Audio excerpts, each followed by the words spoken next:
Third discourse, subjective thought. Everything is a reduction of a single state of consciousness. This is a fact. This is what, for example, all the quantum physicists and biochemists and the philosophers are attempting to do. Find an ultimate singularity or truth. It should be obvious to anyone in a state of so-called analysis of consciousness to see that a unified force field is the same as God. There would ultimately be no difference in the idea of a unification of apparent objectivity to a singularity that would obviously constitute God.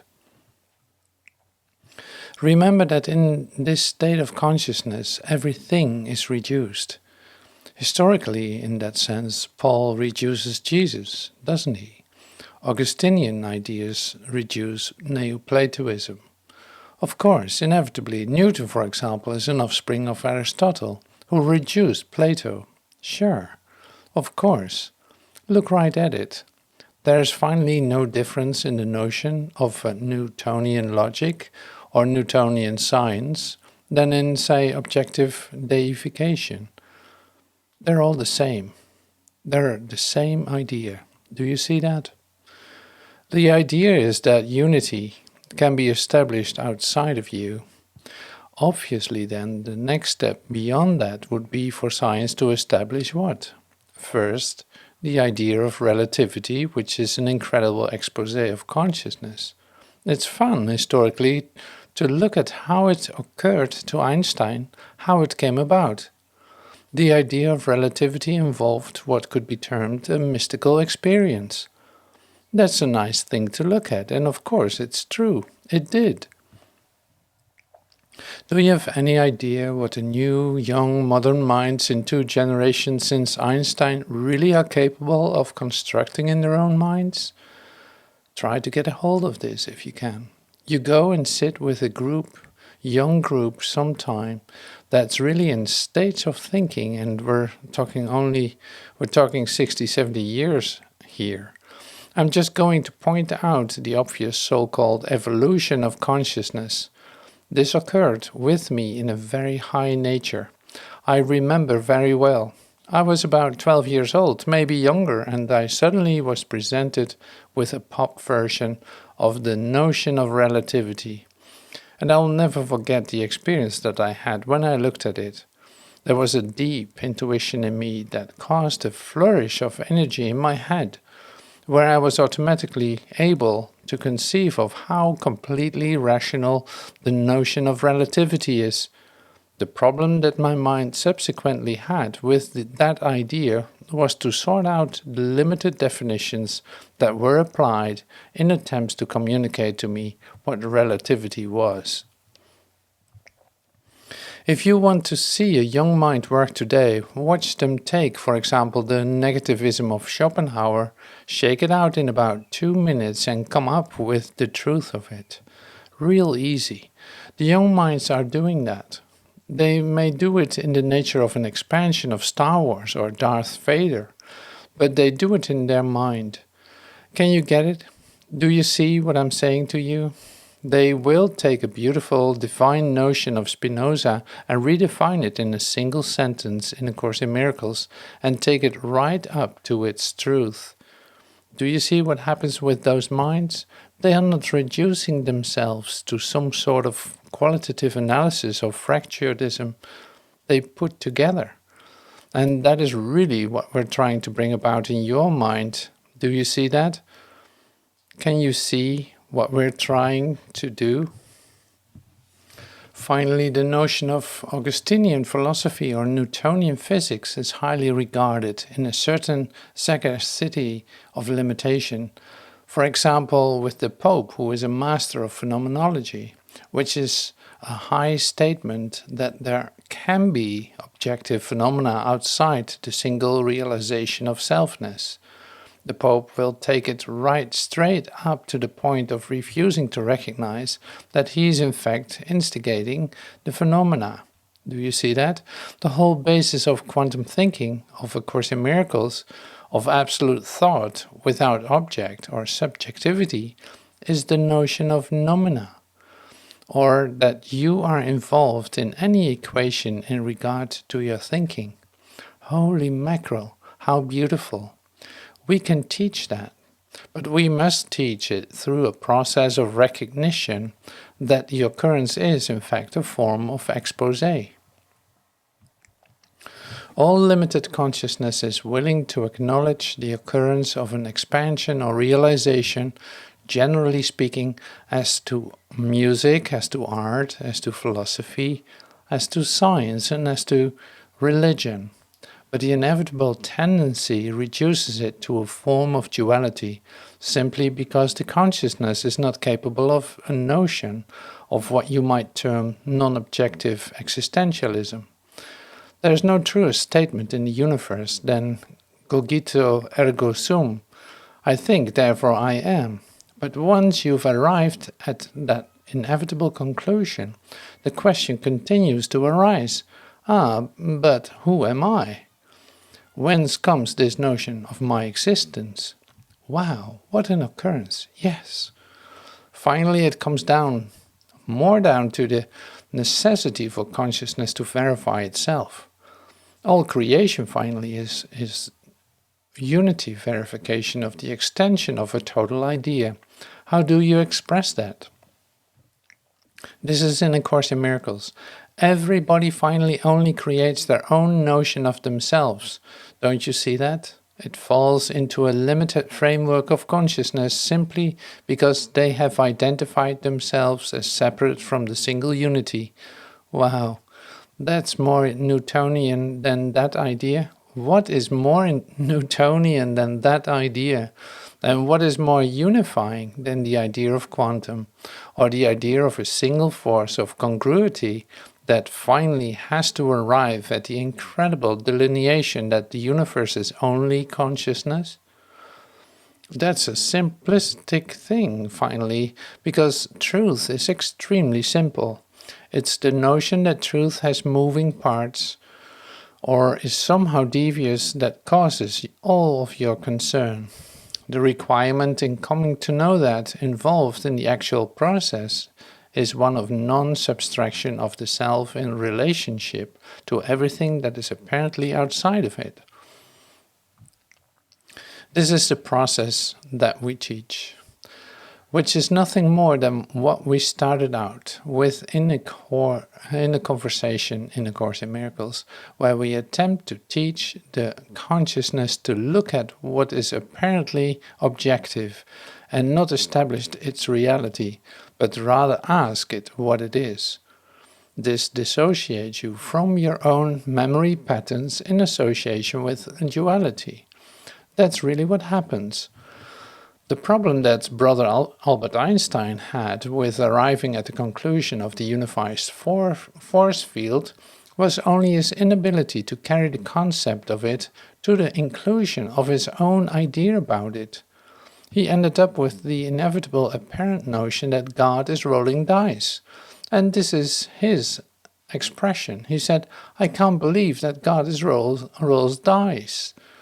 Obviously, if there is such a thing as true objectivity, there's an element of chance that has to be involved.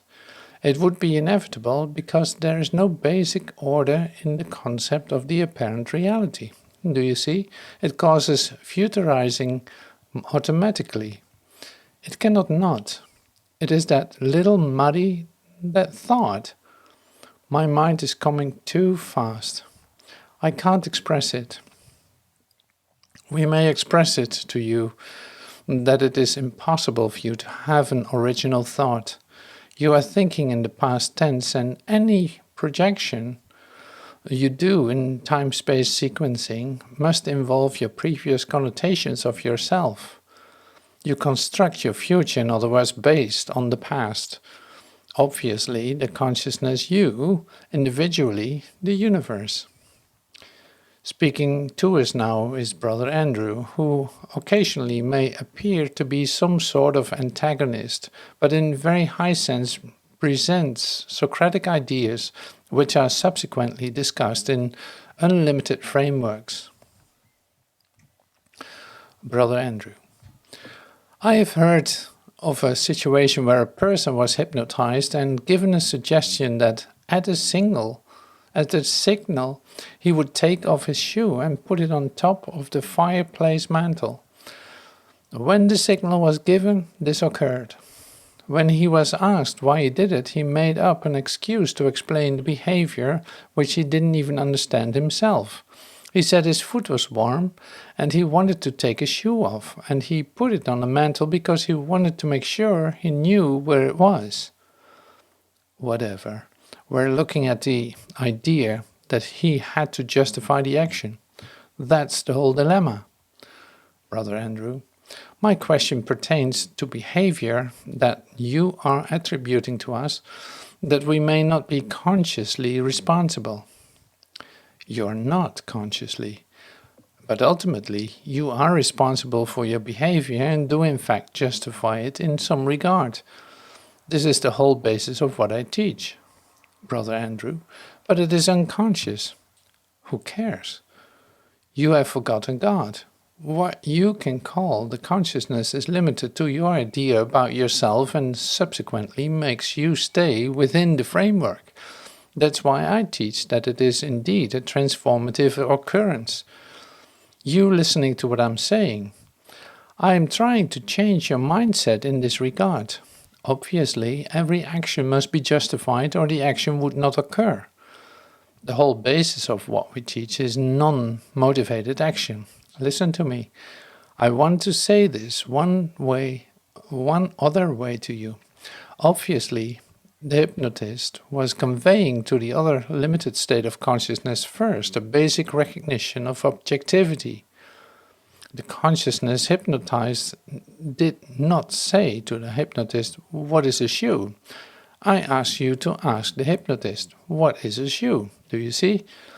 Well, look at it. Obviously, the hypnotist and the one hypnotized shared a limited concept of the ability to take off a shoe, composed in some sort of relationship of energy that apparently constituted a body. All of it is objective thinking and limited.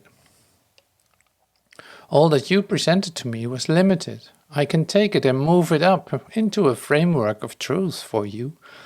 The justification of the necessity to remove the shoe is the justification of self-identity. It will inevitably occur within the state of consciousness. It cannot not. Brother Andrew, how can we do the things that you're asking us to do when we don't even know the reasons why we're doing the things that we're doing? But you have a perfect purpose. You have constructed an idea of unity in your head and express it. Brother Andrew, but I didn't do it consciously. Of course not, because consciously you deny it. You don't appear to, but in a state of limited consciousness, obviously you are denying singularity. That is a fact. Now you may say to me, I choose not to believe I'm denying it. And I'm perfectly willing to go along with the idea that you have not reached a metamorphic position in your so-called transformation, where you have access to a unified form of thinking. All I say to you then is, since you have constructed it in your mind, and you obviously have the capacity to bring it about, I would suggest that you do so. If you are determined to remain within the limited framework of your consciousness, we are now directly involved with what we teach, because the necessity for you to take off your shoe and put on the shoe is precisely why you are here, which is nothing more than a limited self-identification. What I say to you in an attempt to stir you from this is to inform you with the certainty that there literally is nothing outside of you, of your thoughts about it. If you were to look at it in that way, I would say to you, everything that you think there is all that there is, and there is nothing but that. This will cause you deep concern because you are determined that there is a form of discrete thinking that is occurring outside of your framework, which is exactly what Newtonian physics maintains.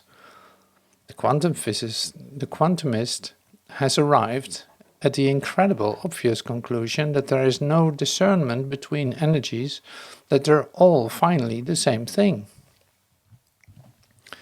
The next and only final step that can be made is that they are finally you. It does not matter how you constitute yourself, don't you see that? There's nothing to compare you with. You insist on comparing yourself with things that are apparently outside of you, as Jesus would teach in A Course in Miracles, and as it is taught by Buddha. Who taught it more emphatically than Buddha? Buddha is reduced automatically. Christ reduced to Christianity, of course. Does Plato reduce Aristotle? Of course. It goes on and on and on. Everything is always a reduction, but finally it reduces only to you. Brother Andrew, how does Buddha exist? In any attempt to define him, it's an automatic reduction. The idea of the next step, or the idea of the transformation occurrence which occurred with Jesus Christ in the establishment of the capacity of the consciousness to evolve, which is what Christianity is, and all it is, was automatically reduced and turned out to be a process of death to find life, which has no reality. This is all in A Course in Miracles. In the text it's beautifully expressed. You finally do not die to live. You never die. It's your acknowledgement of the idea of limitation that sustains you in this state. You are in a state of absolute objection to the idea of eternity because it involves time for you, and it cannot involve time. If I say to you that you're going to sit there forever and ever, you refute me by standing up and walking and sitting in another chair. You understood me. Good. I see the way your mind is working. Your mind is working, obviously, only in the past tense. Everything that's constructed in you is based on what apparently has already occurred. If you do that, if you really look at that, you are not really thinking about now. You're only thinking about a moment ago. Obviously, you can't think about next week or next month. What is expressed in A Course in Miracles is that the mind of everyone on earth is actually blank. Look at it. So we attempt to bring you into the now, which is really what eternity is. Watch a human being come together in a group with an establishment in limitation and attempt to communicate. They will succeed only on a very limited level, but that is really all they ask for. They will say, I don't require that you understand me totally, but it would be certainly nice if we would not nuke each other, that we would not kill each other, or that we could get together and have a little relationship here, or that we could certainly share a lot of common things until we have our demise, until we die. So in reality, there's absolutely no communication occurring here, except when it is transcendent. One of the highest forms of communication is if you go to the Chicago Symphony tonight and 1,000 people sit in the auditorium and share an impulse of energy, a conglomeration of rhythms and patterns of sound, of the notations of the chromatic scale, they will enter into a form of symbiosis of a very high nature. That is what communication is. Communication ultimately has nothing to do with the definition of it. If there is one thing that Jesus teaches in A Course in Miracles, it is that experience can be unified, or that God is experiential. That is the whole basis of the Course, and can be shared because we have an absolute common denominator of reality. So let's take it a step further. It would be very nice if I could show you, say I go like this, psst, blah. It was absolutely no significance at all. Somewhere along the line you were determined in your mind at that moment to give me a cause and effect relationship in regard to what you considered me to be. It's absolutely inevitable. The basis of Zen, or a koan, I believe you call it, is to bring about a shift in your consciousness where you no longer are sequential in your thinking. Do you see that? And you go, wow, what's he trying to do? Why are you doing that? Don't tell me you don't have a reason for doing that. You're manipulating me. At the very most, you try to wake me up. Brother Andrew, your analogy to people sitting in the symphony and sharing transcendental consciousness is very apropos, but as soon as you go to open your mouth and talk about it, you've entered into the rabble, attempting to solve the problem at the level of the problem, and it can never be done that way. Sure, I know, agreed. Therefore, you're condemned to hell forever. Brother Andrew, no. Well, okay, then as soon as you say no, then you allow for my insinuation of energy into you in the sharing. Brother Andrew, I allowed that, but as soon as you open your mouth, you're out of it. Yeah, but I can't extend without energy. I can't extend without an idea. Brother Andrew, that's how you generate your Shakti. Sure, of course, that's the highest form you can do. That's what God does. You're right on the mark. God generates Shakti by extension of a true idea. If you want to look at it that way, certainly. But remember, only you can do it. The tendency is to think that somehow Jesus calls it in A Course in Miracles an absolute relationship of brotherhood that is inevitable in consciousness. The idea of establishment in time implies that there can be one consciousness that has arrived at a particular point within the framework that seems to be more advanced. I am absolutely totally aware in my awakening that there are no degrees in consciousness, that there genuinely are not hierarchies of consciousness. The idea of hierarchy or establishment of planes of consciousness always occurs in the limited state as it attempts to identify singularity. And in that process, it has a validity because there's obviously an application of the possibility of a revolution or an evolvement to a higher state, which is contained in the basic necessity to overcome.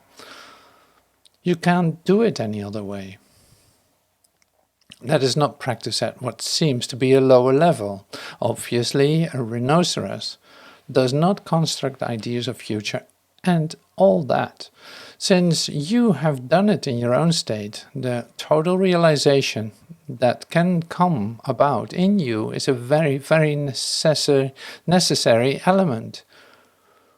There could be, for example, no ideas of what you would call quantum physics or relativity without fundamental notion of Newtonianism.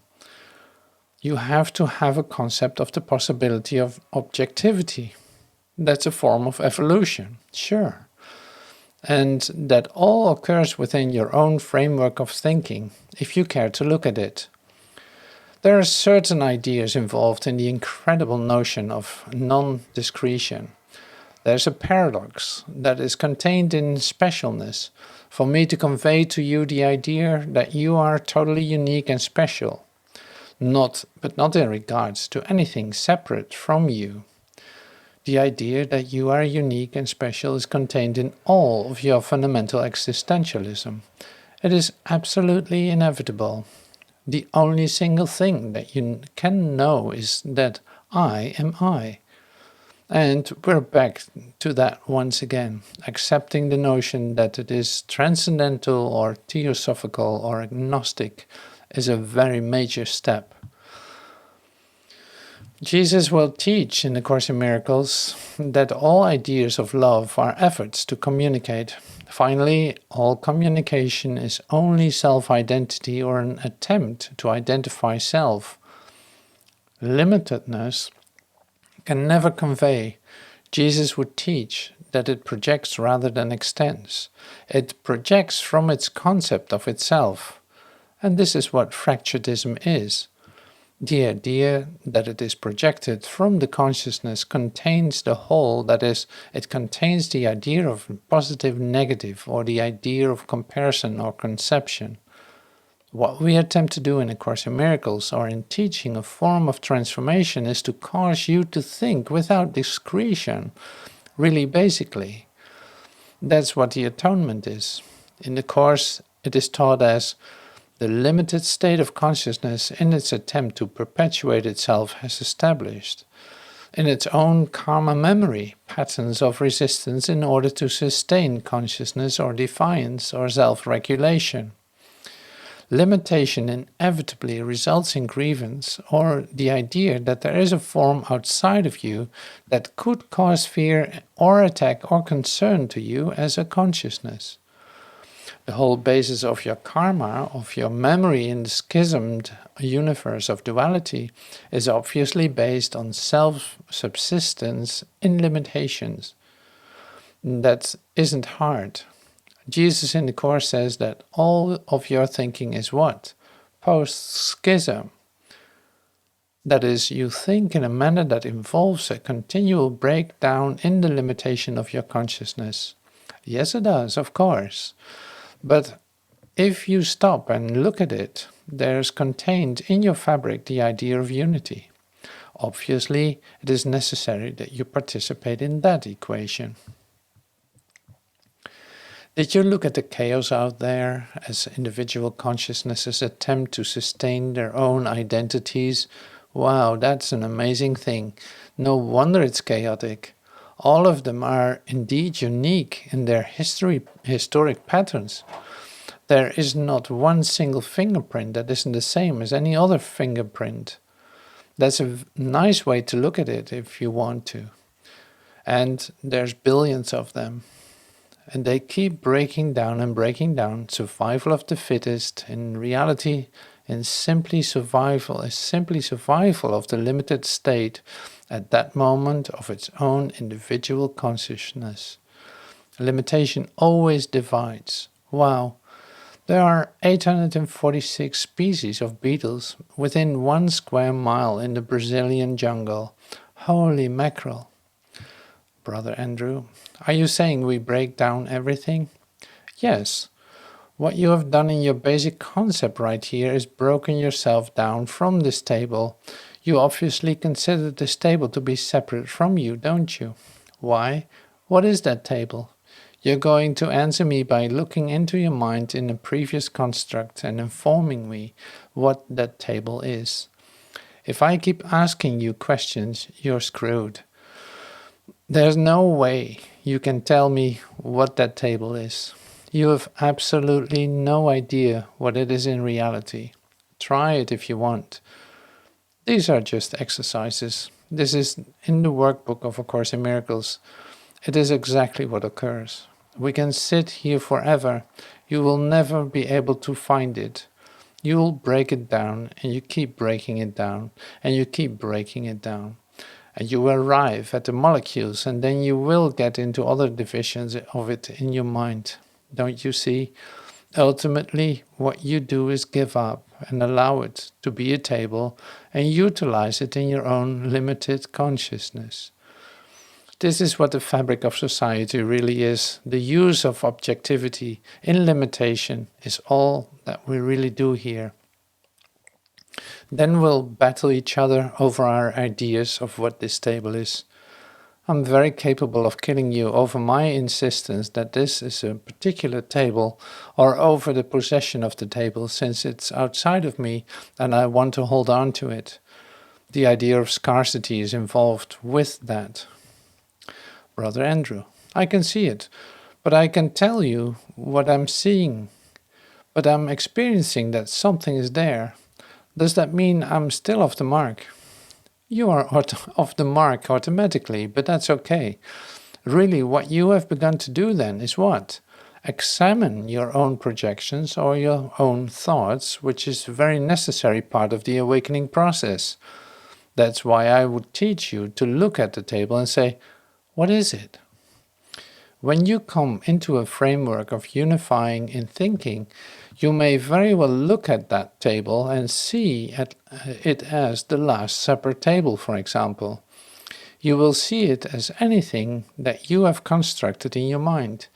The whole basic tenet of what we think, and you must get this, is conception always precedes perception. It is absolutely inevitable. Will you grant me that? Brother Andrew, that means that I think of the table before I see it. You must. You're sitting right on what I just talked about, Brother Andrew. So I have the fear before the action. You have the need to protect your own identity in your own framework of consciousness, of course. You are only what you are. As you come out with that, as you begin to think, you construct all this variety and sustain your limited consciousness through variety rather than unity. It will never work. The dilemma of Adam having to name the animals is incredible. He ends up with a continual breakdown of the species. Why? Because he's got himself separate from it. And he'll be keep breaking it down and breaking it down. It's inevitable. The way you finally teach it, however, would be simply the acceptance of your own thoughts. This is what we would teach in A Course in Miracles. If there is only your thought about something, in other words, if you are the conceptor of the universe, you are a creator. I assure you this is true. Since you are in duality and self-protection, you have established and delineated in your own consciousness relative states and ideas about what constitutes your makeup. We would teach it in A Course in Miracles that it is impossible for you to have a thought that will ever leave you. Here's the whole dilemma of guilt. If you are attempting to establish yourself in limitation, and obviously you succeed in doing it, you have by nature the necessity to order your thoughts. You cannot not do it. You automatically reject and sustain some thoughts apparently in your consciousness. This is in the New Testament. This is what Jesus tries to teach. In a very real sense, I'm sorry, if you think of murderer, you are the murderer. It's absolutely inevitable. You don't want to look at that. I know that you don't want to look at that. You do not want to be responsible for your own thinking, but you are. You will do everything but be responsible for it. Why? Because you've constructed death, and you don't want to be responsible for death, do you see? Can you see that one death is all deaths? If one thing dies, everything dies. Look at it. Death is limitation. That's what we live in here. Death defines life. That means that you're basing your consciousness on the concept that there's an annihilation or a termination. Any way you look on Earth, you have constructed a form of cyclicalness or something that evolves. Really, it's an establishment of time and space, and that ultimately leads to an apparent termination. There are expressions that are not acceptable in A Course in Miracles, like anything that is not forever is not real. Tell me something that is forever. You can't. Then you will attempt a concept of God. You will say to me, God is eternal. But there can be no eternity outside your idea about it. What am I saying to you? God is your idea. Death is your idea. Look at it. Tell me about God. Tell me about truth. Tell me what truth is. You can't. You can only be it. The notion that you can have ideas is a very strange thing. Who are you then? What do you have? You have ideas about things. You're simply separated. Can't you see that you are the idea? Brother Andrew, am I everything in that I experience? Yes, only. Amen. You don't like that, though. You can't tell the difference between pleasure and pain, but you keep trying. There's a concept in the human mind of continuity. that we just spoke of as a high necessity to coming about of the realization of singularity, it occurs dramatically in the notion of reincarnation. The idea of a continuing consciousness has great validity. The problem with reincarnation is the sense of limitation involved in the obvious notions of separateness in the memory pattern. That is to say, you were nothing specific in the past, but everything in your own relationship of consciousness. I used to try to express that with the definition of the passion of the crucifixion, where you were no more Peter than you were the Roman soldier. Everything is your idea about it. Now, if you have a mystical experience in reincarnation where you speak fluent Sanskrit, of course, I have already allowed you that the configuration of your consciousness genetically not only contains all possibilities, but contains all previous occurrences in the whole schism. It is only your dream, brother. History is not objective. History is not an occurrence of separate specific things. That is just in your mind that it is. What is history? What is history, finally, except what you think it is, or what you arrive at in aggregate with your people at the particular time? We can arrive at the conclusion that Hitler was an evil man, and you'll get some people after 50 years to say he wasn't so bad. Isn't that funny? Everybody just keeps rewriting history. Don't you see that? History is always based on experience of consciousness. For goodness sake, we'll rewrite it anytime you want to. What's nice to see occur in the consciousness is taking of the allegory of duality, which is really nothing but what the process of awakening is, and having it reconstructed in your mind to a single truth. What is it you are trying to prove when you ask these questions, but yourself in limitation? I'll accept anything that you say to me. It's time that your mind began to look at the occurrences of the fairy tale as having the reality of revelation contained within it. What's more mystical than the Battle of Waterloo? It's what you make it in your mind. Freedom, quite literally. What we ask you to do, say in the workbook of A Course in Miracles, is to free yourself from your own limited configurations. As that begins to occur in you, it's an extremely joyous and happy and incredible occurrence because it is freedom. It begins basically with the fundamental idea that somewhere within the framework in which you are conceiving of yourself, there's contained a unity or a truth or a singularity. This is the tacit knowledge of duality. It is inevitable that the earth would not be here had it not somewhere within a framework, however limited, constructed the conception of a God or truth or wholeness. The next step that you will attempt to teach is that, since it cannot be found here, to gain the knowledge must be a form of transformation or a changing of mind, or an enlightenment, or an aha experience, or a resurrection, or a genius definition, or a symphony, or a beautiful poem, or anything that brings about a shift in your basic awareness of your relationship with what apparently is outside of you. This is the basis of everything that I teach. We have reached very nicely in this configuration sociologically the acknowledgement that gaining truth could be in fact transformative. It has always been known among esoteric circles. The whole idea of the ancient wisdom, the whole basic fundamental concept of religion, Christianity, is based on the knowledge of God being gained by a transformative occurrence or a resurrection. That is in all literature.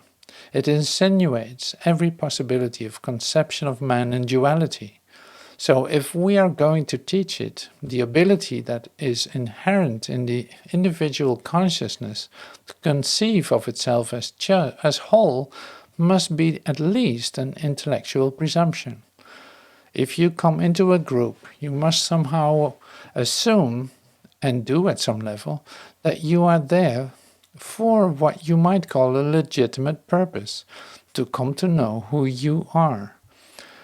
As indicated, if you will look at this basket, this is really what's occurring in your minds now, and instead of saying, you are a basket, you say, what are you? Don't tell it what it is, ask it what it is. Do you see how simple that is? Obviously, if you tell it what it is, it simply becomes a configuration in your own state of memory or your limited consciousness. There's a very beautiful passage in one of the first 20 lessons in the Course in Miracles that reads something like this. I can get you to grant that the past is not now, so it's impossible for you to think about it in reality, and that the future is not now, and it's really impossible for you to construct it.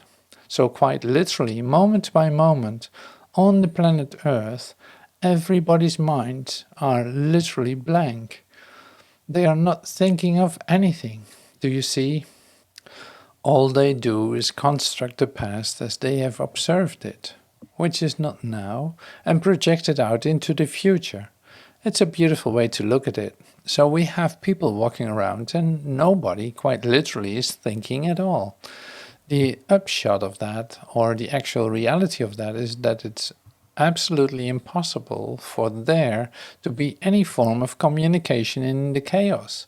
Why? Because everybody is simply basing what they see on their own individual concepts, on the past. It has no reality. Uh-oh. Now we're into it, into what we really have to say about this. Quite obviously, if we have granted that there is a single source, you and I individually and in concert with all other consciousnesses must ultimately share that reality. And that's what we're attempting to bring about in the Brotherhood. That's all. The Course in Miracles calls it love. It has obviously nothing to do with love or attempts at communication that are fostered here in duality, in the chaos. It couldn't. Why? Because love does not involve perception. Perception is always distinguishing. This would be taught in the Course in Miracles as, it is impossible for you to have a neutral thought.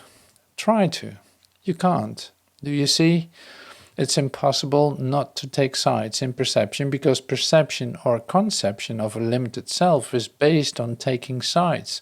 And subsequently, you have the incredible dilemma of literally rejecting or attempting to reject some of your own discernment. High thought coming. An idea can never leave its source. Its reality is only contained in the whole, which is another way of saying that two things cannot know each other because two-ness is constructed on duality. So you have the apparent species, Homo sapiens, sitting in a state of duality in a virtual attempt to sort out his own fracturedism or his own consciousness and choose in preference things to sustain his limited consciousness. Jesus in the Course tries to express it this way. Everything around you is an effect of your thought and has no reality because your thought of it has no reality. One of the nice ways to come to know that is to at least acknowledge that there is nothing outside of you. It can only be your thoughts that are affecting you. That's a nice way to look at it. Obviously, that is true. Only your idea about something or how you have constructed it within your own memory or karma frame network gives it apparent validity at all. Since the whole notion of limited consciousness is based on, again, A Course in Miracles calls it attack or defense. You might look at it in this way. A state of consciousness where there is apparently outside of you something that could affect you without your acquiescence to it is what causes all pain and grievance and murder and all the things and the other things that go with it. Obviously, this is so. We can teach you, and you have come to learn that you are being affected by your own ideas about things. That's very nice. Finally, the universe is only an idea. If the idea is limited, obviously it is not universal, so that the thinker cannot stand separate from the thought. As long as you believe in your separate state of consciousness, through constructed limitation, that the thinker can be separate from his thought, you will remain space-time. You cannot not do it. The whole basis of the idea that you can stand outside of your own thought is what has created space. If I stand here in front of you in a limited state and say, I am Theodore, everybody, that is a pole over there. I have obviously constructed what? A space between myself and the pole, and the time that would be involved for me to move from this space to that space. If my idea about that pole is finally only a configuration in my own consciousness, it in fact has never left my thought about it. This is high truth. This can be practiced. This is what A Course in Miracles attempts to bring about in the workbook in the first 50 lessons. In order to come to that, I may look at the pole and say to the pole not, you're a pole, but at the first lesson of A Course teaches, I don't know what you are. What? Look at what happened. I don't know what anything is. Wow, look at what happened. What's the next step? You look at the pole and say to the pole, what are you? What does this do then within your own framework of consciousness? This can really be practiced. It makes you, for that moment, come into the idea that you are extending a thought at that moment, not based on your previous recognition of it. What did you begin to do? You began to think. Thinking on earth has absolutely nothing to do with really thinking. This is all in A Course in Miracles in the first 50 lessons. That is a little disconcerting. And people who insist on grounding themselves to limited consciousness will look at me and say, well, that might be very true, but when my mind begins to do that, I become frightened because I'm losing my identity. If this is not a lamp, I've got a very serious problem, do you see? Yet instead of, I stand in front of you and say, this is not a lamp. And if I ask you to define it for me, you will look at it and proceed to break it up into parts in order to what? Authenticate yourself in pieces. It's amazing how your mind works. Now this group is obviously coming into a high state of what you might call aggregate consciousness. What would brotherhood or communion be but the acknowledgement first of a singleness of truth? That is to say, altruistically, truth is true and nothing else is true, which belies the possibility of relativity or actual separate relationships within a true framework of consciousness. That then can cause us to what? Flow within our own memory patterns. Remember that since limited consciousness is based in space-time on historic schism, it is necessary that you come to know that all of your thoughts in duality are in fact based on limitedness. Religiously, that is called evilness or the fall. What we're really doing with your mind is bringing you, because you contain what you might term the genetic capability to conceive of truth of God. Obviously, you can do it since you have done it, to the realization that since everything is finally only your thought about it, you must literally be the truth of God. You cannot not be. It's another way of saying you can't separate from your own ideas. This is the whole basis of the attempt in space-time at Christhood or guruship, or the establishment of an apparent entity who has gone through a transformative occurrence and can convey, through energy or ideas, or by whatever means, a form whereby you, individually, in your consciousness, can come to know the truth. Taught at its highest level in consummation, there must be an acknowledgement on the individual consciousness, part of it, that it is, in fact, truth unto itself. That has always been taught. A Course in Miracles says empathetically that this is a course in knowing yourself. It couldn't possibly be anything but that. And everybody nods their head. Know thyself is one of the fundamentals, but it's much deeper than that. You must know yourself because there's literally nothing else that you could know. Wow. The presentation in the workbook of A Course in Miracles, with the immediate inevitability of that realization, places everyone in a high state of denial before they even begin. You can't even open it up and you have a problem if you start out with some basic things. They're very nice to look at. Lesson 8. The past is not here. When you think about the past or anticipate the future, your mind is actually blank. That's what I just said. Lesson 14.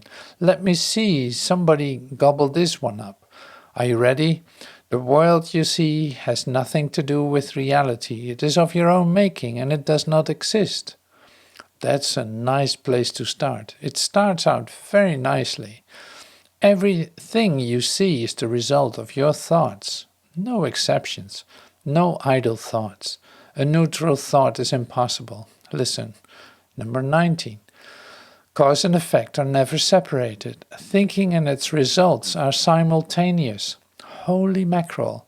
It is a fact that there are no private thoughts. Oh, come now. Somewhere along the line, I'm entitled to a little privacy. Listen to me. You are entitled to total privacy, and that is in fact all that God has. Total privacy. Can't you see that? You are all able to look very much at that. Since there is nothing outside of you, you are, of course, totally private. What is more personal than God? What have you done with your own ideas to cause something to be outside of you that you could subsequently harm you or cause you concern or bring about friction in you? There's no reality in combat or friction. There couldn't be. It is not possible. Wow, you ought to begin to teach this. When you see separate things, you're not really seeing at all. That's lovely. I'm throwing in lesson 23 because nobody wants to really look at it. The only way out of fear is to give up attack and defense. Resist not evil. Do not participate in chaos of your own limited projections. Wow. I wrote some strange things down this morning. I did some song titles. This is a digression. There is no assurance without occurrence. That's a dandy. That is, if you don't undergo a process, you can never be sure of anything. That's the way you can always tell an awakened consciousness or one that's awake.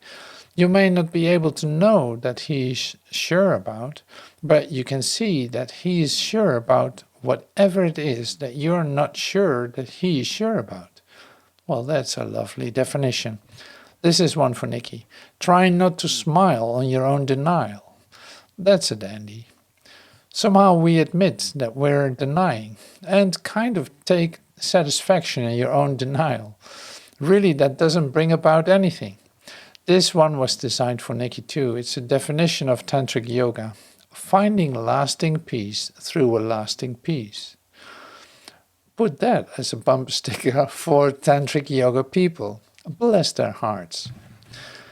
The acknowledgement that this transformation is going on in you can bring about an incredible serenity and peace because as you refine your own fractured past through recollection of your own perfection, You allow everything that apparently is occurring outside of you to be as it is, without attempting to ascertain its historic frame of reference, through detachment. Isn't it lovely to be able to do that? Each time that you do that, when you do not apply in consciousness specific cause and effect relationships, there occurs in your own energy relationship a pitching up or a raising of the energy. This is really what we're attempt to teach is happening to you. Your mind will then begin to reconfigure incredible occurrences that have happened in your past associations. You will begin to see them in a new focus or a new frame of reference where they come together finally in an incredible single acknowledgement that the whole purpose of your state of consciousness was the metamorphosis that is now occurring in you. Is that beautiful? You may then want to study it in books. Like you may want to quickly get a comparison between the I Ching and the genetic code. You may find it a thrill in seeing that the helix in the genetic code is the same as the symbol of the I Ching or the total potential of the universe. You go, oh my.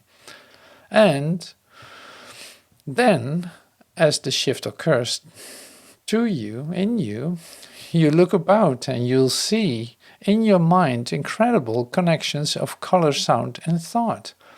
Art and poetry and literature will all come together in a singleness of the very, very obvious, incredible consciousness allegory of space-time. It's lovely. You'll take all of the fairy tales and translate them, not through a process of intellectualizing them, but rather in a form of iconism or symbolism, into a reality that they are to demonstrate to you the occurrence of your own transformation. You will find in this process that your mind begins then to what? Do it with everything. So when we look at the basket, instead of saying you are a basket, or the next step, what are you? You look at the basket and say, I know in truth that you represent me in truth, and by my realization of your wholeness, I see myself as whole. What do we finally teach you then to do? Reject everything you apparently think is real, in order to see that finally only you are reality. This is what we're trying to do now in this process. As this occurrence reaches maturity in you, you may very well experience what apparently is conflict. Remember, in your attempt to stand aside from your own limited ideas, you will be in denial and finally defiance of the constructs of the earth. From a religious standpoint, each consciousness unto itself practices on an apparent moment-by-moment basis of the denial of its own true self, and establishes in limitation outside of itself constructs in order to sustain, through memory, its own limitation. The real problem that you have individually in consciousness is that you have conceived of truth and harmony and love in God, and are not yet in a state to recognize that this is in fact you. Perhaps the way now for you to look at it is this. Everything is perfect unto itself, because everything is only itself. There can be no consciousness outside of the total identity of a state of awareness or a beingness. The zebra does not suffer pain in regard to its own identity. It is constructed within its limited framework of memory to the configuration of its establishment in duality. Finally, since you have 1% within your genetic code that is at variance with the chimpanzee, you are not a chimpanzee. The chimpanzee knows perfectly well what it is. It does not construct death in its mind. It does not bury its death with artifacts to sustain in it its journey in consciousness. The thought has not occurred to it, but it has occurred to you. And this engenders great fear in you, doesn't it? Because apparently obliviation is God. Actually, what you do is construct a method of coming to God or truth through death. Wow, that's a strange thing to do. As a Christ, as an awakened consciousness, you will come into this chaos and present the limited state with the inevitable recognition that there is no death, there's no termination, there's no oblivion, an obliviation, and that consciousness individually, in its own concert of apparent reality, will always be in a state in which it finds itself at this moment. In actuality, most consciousnesses are not afraid of death, for they have constructed it as an escape from life, which they are indeed deadly afraid of. We have come to discover that eternity is not a long time, but only this moment when we share truth in love and in joy and happiness. Well, we'll have just some little quiet time. Then it's sleepy time outside. Be very gentle now. Wow, he really had quiet times that were quiet. That's very lovely.